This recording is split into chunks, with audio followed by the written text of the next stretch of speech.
What's up, you guys? Joe Dabi here. I am now a Deck Out Gaming affiliate. Use Joe Dab's Deck Out at checkout. Deck Out Gaming has tons of singles for Pokemon, Dragon Ball Super, and Digimon TCG, as well as One Piece. They now buy list as well, so don't hesitate to reach out, and they got your back. Really high customer service ratings. Thank you guys, and yeah, let's get to the video. What's up, YouTube? It's Joe Dabi back at it again with my first deck profile of the My Hero Academia collectible card game by Universus. And we have a lot of things to kind of talk about, but just don't tell Tam Cardwell. The reason being is because I have been pretty much his student for the last couple of sessions that we've been playtesting and just learning the game, and I'm so grateful for Tam to give me the time to really learn the game with him as we kind of dive deeper into the strategies and the deck builds and all that. But the reason why I don't want you guys to share this deck profile to him is because this is the deck I plan on building and battling him very, very soon. So this is my Dabi build that I have, Joe Dabi, with my pulls. So I got one booster of each set. So I think first, second, third, fourth set. And those were pretty much what I used to build this deck. Oh, I also bought one extra Crimson Rampage because it was on sale at Anime North. But that said, yeah, we're gonna dive right into the deck profile, and hopefully with what I pulled, we'll be able to steal a win and beat Tam in our battle of the student versus master. So we're gonna dive right into the profile. So as you can see here, I am running Dabi 2, so I'm gonna leave him up top somewhere, maybe like over here. There you go. And then we'll just go over my card choices and kind of like why I chose these cards. So we're gonna start off with the first set of attacks here, which is Half Hot Ignition. The reason why I like Half Hot Ignition is because it has some defensive capabilities. It's a 2-block modifier for a mid block, which is nice. It's got Breaker 1, which can make things more difficult for your opponent's next attacks, but it combos very well with what I'm trying to do. I'm trying to hit very hard, very quickly, and take advantage of my momentum and my ranged category, kind of like keyword. So the enhance for Fireball, for the Fireball element, is that I discard the top of my deck, and the attack gets -1 speed and +2 damage. So as nice as that is, this Dabi tends to really rely on speed. So don't worry, in the deck I will have some speed increasing modifiers that could hopefully offset Half Hot Ignition. So sometimes my opponent might not even be able to deal with the speed that I have. If I'm like a 5 or a 4 speed, generally I'll let them have at it if they don't have as many foundations, or if some of their foundations have been committed, and just see what I can do. But ultimately the Breaker 1 is pretty nice, which is why I have that. Next, for the set, we are running 4 copies of Downward Frost Spike. So what I like about Downward Frost Spike is it is a 2-block modifier for a low block, which, you know, you kind of have to round out your blocks very well to be ready for anything. At least that's from what I've experienced through playtesting. It is also a punch, which does help build throughout the deck in terms of making its attack stronger, making it faster, etc. And I like that it is a 4 damage. The 4 damage is pretty good, because then you can beef it up with like Dabi, Dabi's own enhance, which makes it a 7, and 7 is pretty good per hit, especially if you can just luckily squeeze one through. It is low speed, so you will have to boost it through other things in the deck. And here's an interesting one. I'm running 4 copies of Hellflame Javelin, and this attack is pretty nice. I like that it's a 1-block modifier for high, so I can at least take half damage more successfully because it's only like a 1. So I can potentially, depending on how many foundations I have, the situation, I can just put this down when my opponent has like 5 or 6 speed, and then I still have a potential to block full damage if it's a high, or at least half damage if it's a mid. I do like that it is a 4 speed for high. It's a pretty decent amount of speed there to get to easily beef up, despite the 3 damage being a little bit low, but that's what Dabi's enhance is for. Once again, the 3 becomes a 6, and all of a sudden it's now a problem that your opponent has to deal with, hopefully forcing them to block. I like both enhances on this as well. This is a very late game enhance, the second one. If I have 10 or fewer cards in my deck, I commit 2 rival foundations or assets, which is nice because this can pretty much close out the game for me at times. If I only need like 6 damage, which is the Dabi enhance, right? I'm pretty much good to go. If I can suspend or pretty much commit the last 2 foundations, or even like 2 of the 3 foundations my opponent will have left, that is pretty much sometimes all I need to prevent a successful block, and that could be it right there. That could be game, so which is what I like about that for late. But its enhanced currently is if this attack itself is blocked, your rival cannot play breaker abilities. So this can help me set up my next attack, which is nice because I can start off with this early game and it's 3 damage. I can build it up to a 6, and because I can get it to kind of like a threatening position, sometimes my opponent might end up blocking it. I don't know, I'm not really as experienced yet, but if they do try to block it, then they can't use breaker or a breaker block for the next attack. Next, we're running 3 copies of this guy. I just really like this one. Detonation Launcher, it's a 2 block modifier for high, that's fine. 4 speed is pretty much a nice sweet spot for me because I can get to like 5, 6, 7, depending, and with the block modifier it just becomes really hard for my opponent to commit a successful block. It's also 5 damage, which is awesome. But one of the reasons why I like this is because it's a ranged attack, so it pretty much combos quite well with Downward Frostbite.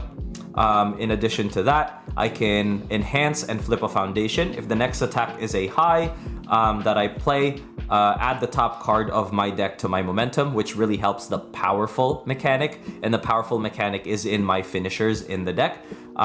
If it is a mid, my rival flips 1 ready foundation. So if they have a very powerful foundation for their deck, I can pretty much force it to flip, and that's a good thing there. Apart from that, pretty powerful card. Next, we're running 2 copies of Blue Flame Palm Strike. I was running 4, but I switched it to 2 because I wanted to run 2 Blue Flame Spirals. And honestly, those were the only 2 that I pulled, so it is what it is. But it's a powerful 3 punch, which is cool. It's only a 3 power, but it's very fast. It's a 5 mid, so it's a 5 speed mid. Enhance, reveal the top 3 cards of your deck, add to the momentum, and discard the rest. And the beautiful thing about this is I can trigger enhance to do this, add momentum, and then trigger the powerful. And then for each momentum that I have, I'm actually, I think, gaining 3 damage. So this 3 damage here could go up very, very quickly, depending on how much momentum I've been able to set up, which is why I do like the Detonation Launcher kind of like synergy. This is pretty much like Glass Cannon build with a few answers via foundations and Hellflame Javelin to prevent some blocks and to potentially add pressure to my opponent to force blocks early game so I can close out with attacks like these. Next, we're running 2 copies of the Blue Flame Spiral that I did mention. This is kind of like the opposite now. We have a slow attack that hits hard. It's got an enhance to ready 2 of my rival foundations, and the attack gets 4 speed. So all of a sudden, it is a 7 mid, which I think is super good as a finishing attack, which is why I don't mind that I only pulled 2, though I could want another one. So if anybody knows, I'd like a 3rd one, thank you. And its enhance is discard the top 3 cards of your deck. If it deals damage at all, if this attack deals damage, destroy 1 rival foundation or asset. Which I really, really like, because then this is in fact a true late game or mid to late game kind of like card, and that's pretty much how I would play it anyway. Last but not least, that is a Twin Flame Scourge. I would like to play this at like more copies, but I find that it's okay. I haven't really had the opportunity in testing to take the most advantage of it, so I'm not complaining. Ultimately, it's very low speed, decent damage, but it hits low. So if your opponent is full of high blocks and mid blocks, it's likely that you'll still at least deal 2 damage, or at least I think 4 with the Dabi enhance. Look at the top 2 cards of your deck, add 1 of them to your hand and remove the other. So I do like that as well because it allows you to build your hand and remove. So this is a good like mid-range card in my opinion, but it's got a low check number. and I'm not too sure I want to keep it. I'm just testing it as a one of because I only pulled the one of. Now we're gonna go into the Foundations. 4 copies of Ignite because I think it's a pretty good staple in this type of build.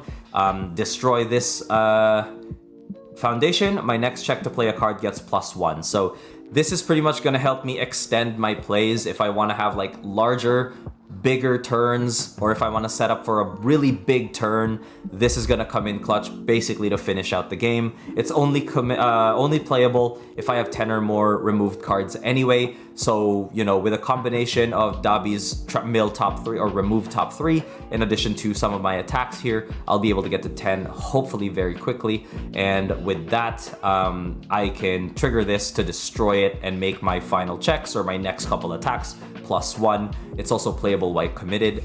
Very important staple if you're trying to go for the nuke. Not sure about this, but I do like the 0 check modifier or check. So if your character's committed, this attack gets +1 damage. So I don't mind that at all. This could possibly get me there for my winning swing, especially if I have to commit my Dabi to pay for that winning swing. I can use this enhance to build that 1 damage, and for each one, add more to that damage. So good stuff. And another Dabi staple, but I managed to pull 4 actually, so that's good.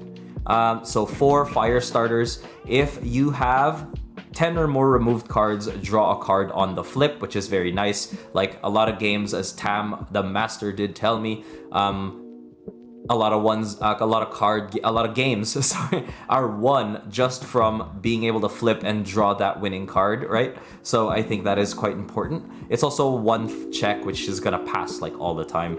And deadlock enhance, when I've got 10 foundations, my fire attacks get +1 speed and +1 damage. So very good stuff overall. I want to sub out some of my actions here, or just 1 action really, for more foundations.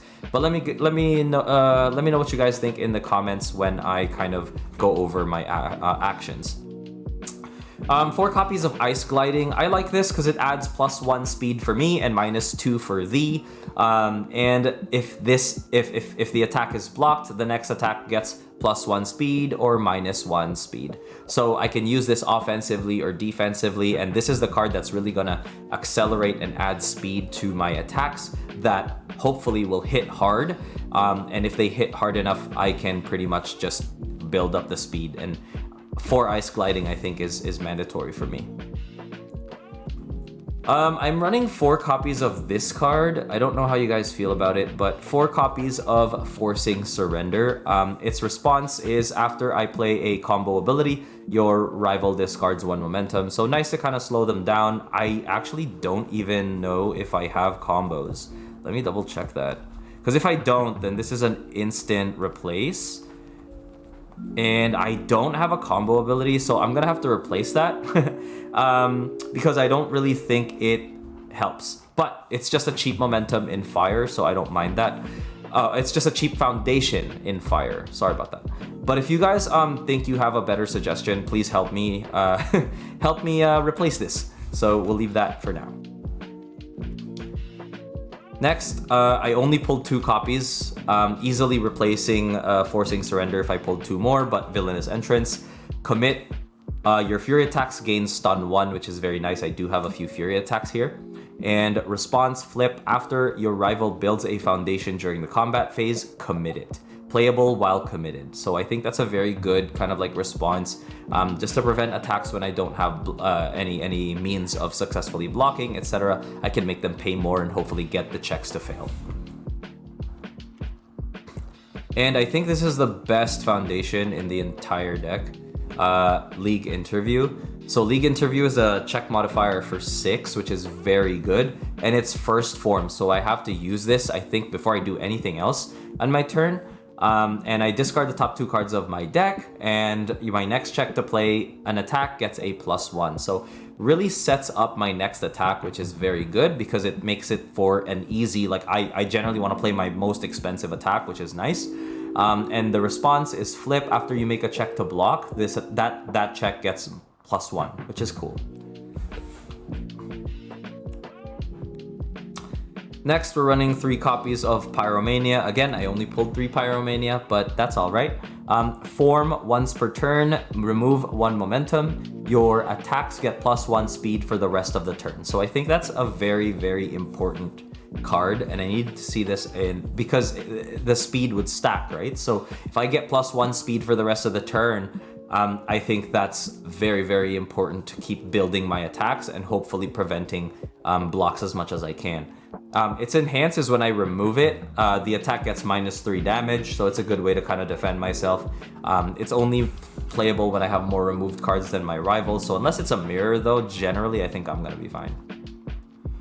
3 copies of Hype Man. This is just a fun card. I couldn't really find another foundation that I could replace it with that I had pulled, but enhance, commit, both players discard the top card of their decks if both cards were non-attack ready this foundation. So what I like about this card is you can kind of annoy your opponent, force them to deck their to mill their deck and trash from their deck, and then you can keep doing it as long as you basically are successfully revealing non-attack cards. Also, it's kind of defensive because its response allows me to flip, and after my rival plays an ability that discards any number of momentum cards, I can cancel it, which is huge because momentum is really how I hit hard in this deck, which is why I kind of like 3 Hype Man. Probably another questionable choice. Let me know what you guys think. 3 copies of Armored Muscles. The response, the idea behind the response here is I can hopefully heal myself because I only have 19 health. So if I take chip damage, I can at least heal 3 health when I'm able to deal more than my printed damage. And I will always do that with Dabi, which is why theoretically I was hoping that, you know, if I'm like down to 11 and the math is mathing that I need to be at 14 to stay alive for the next 2 turns, then I could potentially use this and get that 3 health back. Enhance, commit 1 rival foundation with an ability that grants a damage penalty. So I do really like that as well because it'll prevent me from going back to my printed damage. And I do like that. That said, pretty good card. And I only pulled 2 copies of this, and I need 2 more copies of this Natural Leader. When I was like flipping through my commons and uncommons, I was like, yo, why didn't I not add this card the first iteration of the build? It's pretty good. Enhance, commit. This mid or kick attack gets +2 speed. And I do have quite a few mid attacks, which is good. And first enhance, commit. Choose 1 rival foundation abilities on the chosen card cannot be played for the rest of the enhanced step. So you can pretty much choose very carefully and prevent, for example, foundations that lower my Dabi attack speed, so I can keep my speed up and hopefully prevent successful blocks from happening, which is kind of good. And now for the actions. 4 copies or 3 copies, because I only pulled 3 of Cremation. Let me know if you got more. Enhance, lose 1 health. This attack gets +3 speed. So this is the absolute clutch card to help me kind of finish out and win the game. So I hold on to this as best as I can, and when I'm ready to win, I drop it. If my character is Dabi, the check loses, my rival loses 1 health. Response as well is to lose 2 health after my rival plays their 3rd non-attack card. Add the top card of your deck to your momentum. So this is also a very good like early game response if you want. You can kind of take the early 2 damage and then build your momentum, and hopefully next turn you have a huge swing turn because they spent the last turn just building their foundation, you know what I mean? Other times if they're also able to hit you twice or hit you once and then they play 2 foundations, so non-attack cards, then you can respond with this hopefully and then kind of do your thing. But it doesn't stack, so remember, I can only play 1 copy of this ability per turn. 2 copies of Summon Dark Shadow. The reason why is because of Dabi's 2nd enhance once per turn. Remove 1 action card from your hand. Add 1 action card that shares 2 or more symbols with this character from your discard pile to your hand. So in the event that I use my cremations early, I can get them back by removing this Summon Dark Shadow from my hand. And I also build my remove pile, which makes it stronger. But in and of itself, I think Summon Dark Shadow is decent. It's got, while this card is in your card pool, your attacks get +1 speed and +1 damage. So I can stack, hopefully, Cremation and Summon Dark Shadow to really just swing for big damage. And its enhance is your next check to play a card this turn gets +3. Commit your character. That +3 check is also huge to finish the game, which is why I like it. But in testing, I haven't really needed to play Summon Dark Shadow to win the game. Cremation had always been enough, and which is why I kind of want to grab Cremation by removing Dark Shadow. But that said, that is the deck profile. Once again, you guys do not tell Tam about this. This is the deck that I will be facing him with. Tomorrow, actually, we will be recording kind of like me being a student versus the master, because what he taught me from the last video was that basically how to play the game. And he gave me a little bit of advice on how to deck build. So my assignment for our next battle was to build my own deck with the cards that I had pulled. That said, thank you guys so much for watching, and peace.